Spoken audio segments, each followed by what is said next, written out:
Hey, I want to welcome you to another episode of the Mission Matters Business Podcast, your source for all things business. My name is Adam Torres. You can follow me on Instagram at AskAdamTorres to keep up with my book releases, book tour schedule, signings, all that other good stuff.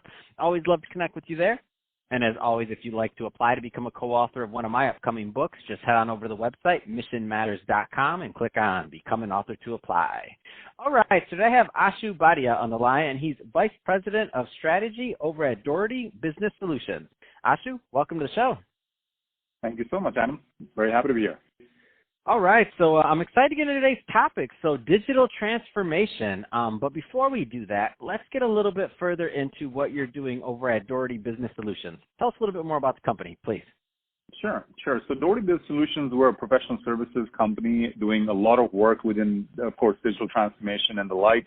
For a lot of our clients, around $300-400 million in revenue, around 2,000 employees, focused very heavily on trying to help our clients to really transform in this new age of digital technology as well as business processes that are taking everyone by a storm. So that's what I do, and my role really entails understanding the why and what of technology investments for our clients, make sure that they're kind of streamlined for things that they're trying to achieve on the business outcomes front.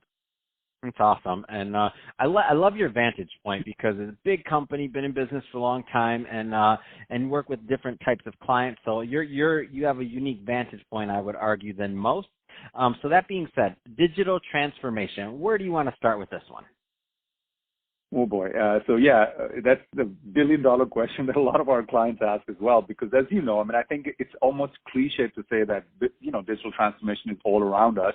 No matter which business journal you open or which technology journal you open these days, you will see the term labeled there, right? So a lot of our clients, different levels of maturity, are talking about what does this entail? Is it just digitizing your operations? Is it just really looking at customer experience and trying to make sure that your customers are served? Well, what we try to do is put all this in a framework that is not overwhelming for our clients. It's more around the way we position ourselves and tell our clients to think about it is it's almost two-dimensional. So it is definitely an external focus, looking at what your customers and clients want. So that's definitely there to kind of look at, sources of new revenue, new channels, new products that you might bring to them. Definitely a lot of companies are doing that, and you've got to keep doing that more and more. But then another dimension is employee experience or workforce transformation. You want to digitize your operations so you can support your employees to give those customers that experience. And especially in this day and age of what has just hit us on the macroeconomic level, a lot of people are working remote. You want to be able to kind of give them that back-end operation for your processes so that they're actually using and leveraging things within your own company and assets that are digitized to service their customers. So it sounds overwhelming, but in a very, very nutshell, it's more about customer experience and employee experience together. So I know this is going to vary from company to company, obviously, how long they've been in business, how big they are. I know there's a lot of variables, but I do know certain themes tend to arise over time. So for some of those companies that, you've seen in the past, what's some of those low-hanging fruit-like opportunity areas that you see companies miss kind of time and time again that you're like, they should be thinking about this? And I'm sure there's many, but what are some of the common ones? Yeah, and you know what, as you know, in this space, there's so many technology platforms that are kind of evolving and hitting that it's really, you can go out and look at, cloud computing. You can go out and look at artificial intelligence. You can go out and look at social and media. All that is great, but those are all, I think, ingredients of the recipe. I think what we advise our clients is that, yes, ingredients are very important. You got to know your technology tool sets. You got to know your processes.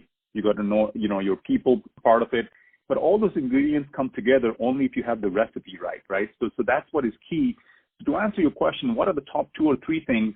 What we're seeing more and more in our clients is whether it's hospitality or retail or manufacturing, what we are seeing is the evolution of thinking through the lens of the customer. And what that means is, whether you call it, digital design, and there's so many, methodologies in the industry, but the idea is, think everything in terms of what's going on from the customer's point of view. So just as an example, working with a hospitality client, everything, whether it's a business, travel or a leisure travel, starts with an idea, right? So the idea, the search, the booking, so this is all pre-transaction. When, let's say, if we were talking about an airlines, the airport experience, the onboarding, the in-flight experience, that's all during the transaction. And then afterwards, during post-transaction, what are they doing? How are you recapturing loyalty? All those variables come to kind of say that this is a holistic picture that you got to be thinking to service your customers. I love it. I mean, that makes perfect sense. And so let's just say, and those are great ones, and they're great tips. And I think it's hard to hit them all at one time, especially depending on the size of the business, right? And obviously, there's a longer-term strategy play. So we do what we can as business owners, depending on where you're at, of course, how big your team is. But that being said, so let's say that they have some of those components taken care of, and let's say maybe they're just slightly more advanced. What are some of the more interesting trends, just in general, that you see out there now when it comes to digital transformation? What excites you? Yeah, I think, to be honest with you, the more you kind of read and follow some of the, at least, trends within technology evolution itself, kind of shape what people are doing from a business outcome, right? So working with, leaders of a lot of our clients, whether they're from the technology or sometimes these days, frankly, even CFOs are very involved in technology. We used to always say that, right? The technology folks have to learn up the business, the language. And I think changed, right? It's changed so much, but now everybody's involved. They're like, wait a minute, all right, this is my job. Wait a minute, you're not the digital guy. Go ahead. Sorry, I just laughed because it's changed. It's evolved. Absolutely.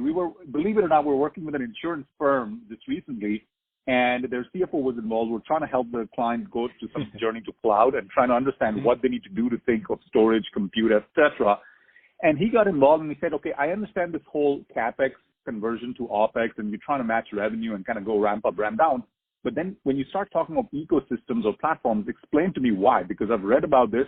How is it applicable for a conservative industry like insurance, right?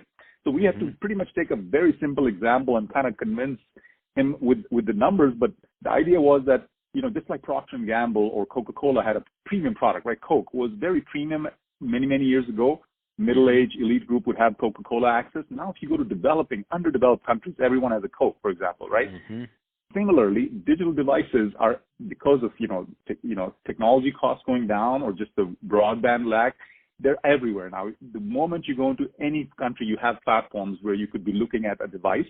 So the real area of this whole ecosystem is truly global. So one of the things we have to describe to him, he's like, why is this disruption such a big deal? Well, I think the idea is that it's the pace, it's the reach, and it's the scope. I think those three things make this thing a little more tricky because things are changing so fast, so the pace is really time warping. The reach is truly global. I mean, look at some of those apps that are coming out from companies like Tencent in China, WeChat. It started with chatting, it's entertainment, people buying tickets. Now they're a bank, right? Yeah, so, everything. And so investing, whatever, investing in everything. Industry. Amazing. Exactly. So you got to be careful of where all these things are headed so that then you can look at your portfolio as an industry and say, okay, where do I play? Am I going to really get to that platform economy? What is my value proposition in all of this? And let me stick to that, what we used to call core business. And let me just, whatever technology we use, whether it's API strategy, etc., let me open up and collaborate with others. It's not us versus them. It's all about, who can get first to scale. It's not about first to market only. It's like, how do I get my value proposition right? As an example, we all use OpenTable, right, to do reservations and all that stuff. Now, you could do that. They created a platform, but then they added the value proposition that if you look at some restaurants, you could actually book, even if the restaurant is closed, and they'll take care of it when the restaurant opens. Or if it's a holiday, they'll take care of it and it'll, come back later. So creating that platform, doing the right value proposition, and removing some of the frictions is what every company is trying to get into.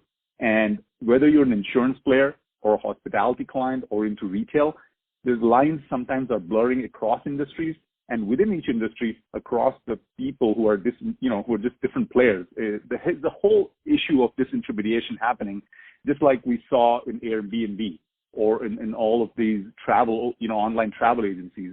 People get into the value chain, they look at the sliver, offer something better, and then grow into something more, right? So every business leader these days is kind of getting up to speed with digital transformation. But I think this whole area of whatever you use as the platform, but what are you going to really use it for and what's the core of your business is something that we all, advise our clients. That's awesome. So, Ashu, I could talk to you about this all day long because I already know when we get going, we're going to get going, but we're about out of time for this one. So, that being said, if somebody's listening to this and they want more information on Doherty Business Solutions, I mean, what's the best way for them to reach out? Yeah, so I would be happy to kind of talk more to any prospect or client or anyone struggling with this area. So my cell phone 678-717-9588 or my email ashubhatia@doherty.com. So definitely love to talk more. Fantastic. And what's the phone number again? A little bit slower this time because some people are like grabbing a pen as we speak. Want to make sure they get it. Absolutely. 678-717-9588. Fantastic. Well, hey, Ashu, it's been great having you on the show today. I love the tips on digital transformation, what's going on and what's interesting to you. And to the audience, as always, thank you for tuning in. Hope you got a lot of value out of this. If you did, don't forget to subscribe to the podcast, leave me a review on the Apple iTunes Store. If you're watching this on our YouTube channel, Mission Matters Business, definitely give us a subscribe there, but also leave us some comments on the video. I mean, love to hear what kind of projects and things you're working on. Let's keep the conversation going over in the YouTube community. And Ashu, thanks again for coming on the show.